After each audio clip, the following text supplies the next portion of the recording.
Hi, this is Wanda, and welcome to A Seat at the Table. I'm going to be reading this book by Joyce Myers, and just kind of go on a journey during the summer. And I hope you'll come along with me. And the name of the book is called Power Words. No, it's backwards. Power Words. What you say can change your life. And once again, it's by Joyce Myers. And just to start off in chapter 1, and it reads, Proverbs 18:21 teaches us that the power of life and death is in the tongue. Words have both creative power and destructive power. Anytime we have power, we also have responsibility. Many times people want some kind of power so they can play around with it or flaunt it to others, but God will not allow that. If He gives us power, He requires us to be responsible for it. Since God has given us power in our words, He wants us to be accountable for them. Matthew 12:36 says, Jesus says, but I tell you, on the day of judgment, men would have to give account for every idle word they speak.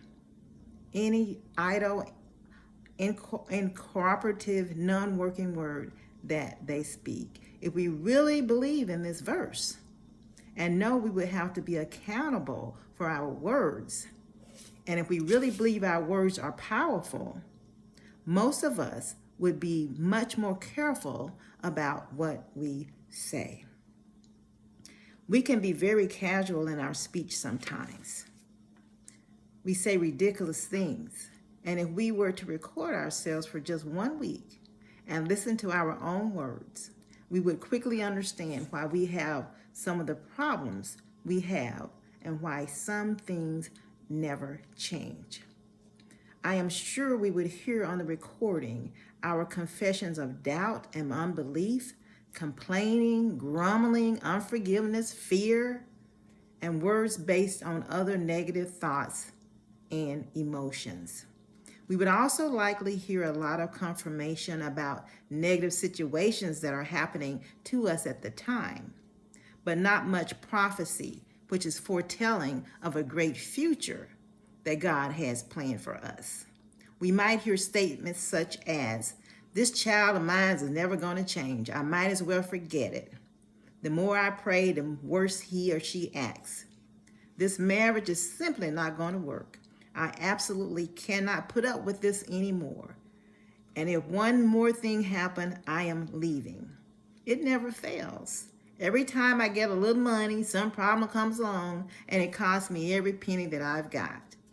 I just can't hear from God. He never speaks to me. I don't care what I do. I just cannot lose weight. Everyone in my family has been a diabetic, so I'm just waiting for it to happen to me. Nobody loves me. It looks like I'm going to be alone for the rest of my life. At the same time, we are making such negative statements. We also claim that we are believing for our children, our marriage, our finance, our spiritual or physical health, and that we are believing the Holy Spirit will lead us to our lifelong mate. Many times we say things like these because we feel afraid or stressed. Here's an example from my life of the way I once spoke when I was under pressure. One evening I was looking for something in my house and having a difficult time finding it. At the same time, various family members were asking me to help them with different things they were doing. I could feel the pressure mounting, and when the pressure gets high, the mouth flies open. In my frustration, I blurted out, "This place drives me crazy. I can never find anything around here." That kind of sounds familiar. Instantly, God called my attention to my words and led me to examine exactly what I had just said. First, I realized I had lied because I really could find things I was looking for most of the time. I found them fairly quickly. Just because I could not find one thing one time, that did not mean that I could never find anything. Most of us tend to exaggerate when we feel pressured. We magnify circumstances, blowing them out of proportion and making them sound much worse than what they really are. The careless words we speak in the heat of the moment may not mean much to us, but they definitely carry weight in the spiritual realm. Before I said I could never find anything, I had to say, this place drives me crazy. The Lord helped me to understand that that was a lie, too. I realized that my house was not actually going to make me crazy, but if I kept saying that it would, it just might. If you pay attention to what people say, you will notice that a lot of individuals make negative statements about their mental capacity and condition. They say things like, that just blows my mind. I feel like I'm losing my mind. Sometimes I think I'll end up crazy. My brain just won't work right. I'm just not thinking right today. I never remember anything. I'm getting so forgetful, I must be getting Alzheimer's disease. If this situation does not end soon, I'm going to have a nervous breakdown. I am so stupid. Just listen to the words of your own mouth and what others say, and you will see what I mean. One day, years ago, my husband Dave and I played golf with a man who must have called himself a dummy a dozen times in the course of 4 hours. I thought, mister, if you had any idea how much you are cursing your own life, you would stop talking like that.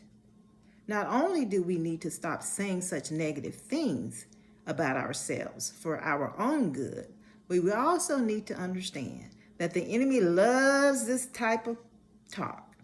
When we speak negatively, he rejoices because that opens a door for him to work his misery into our lives. It is important for us to see and speak about ourselves the way God does. His word states that we have been given the mind of Christ. 1 Corinthians chapter 2, verse 16. And therefore we should not say negative and unbiblical things about our mind and thinking process. If you ever do feel you're truly having some type of problem with your mind, pray about it and then start speaking good things about your mental capacity so your future can be different from what your past has been. The Apostle Paul told Timothy that God had given him a spirit of power, love, and a sound mind. That's 2 Timothy, 1st chapter, 7th verse. Paul told him this while he was enduring difficult times and was weary from various attacks on his life and on his mind. When we feel that we are mentally incapable in any way, it is good to boldly speak forth, I have a sound mind. Our words do have power.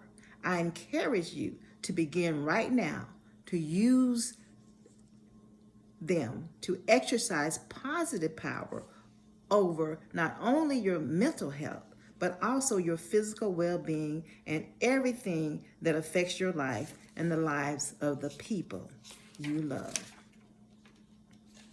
So this is the first chapter, and I'll be reading a chapter every day until we get through the chapters. And I really do hope that you will come along with me as we read about the power of words. I pray you have a blessed day, and I pray that you'll be blessed by this reading.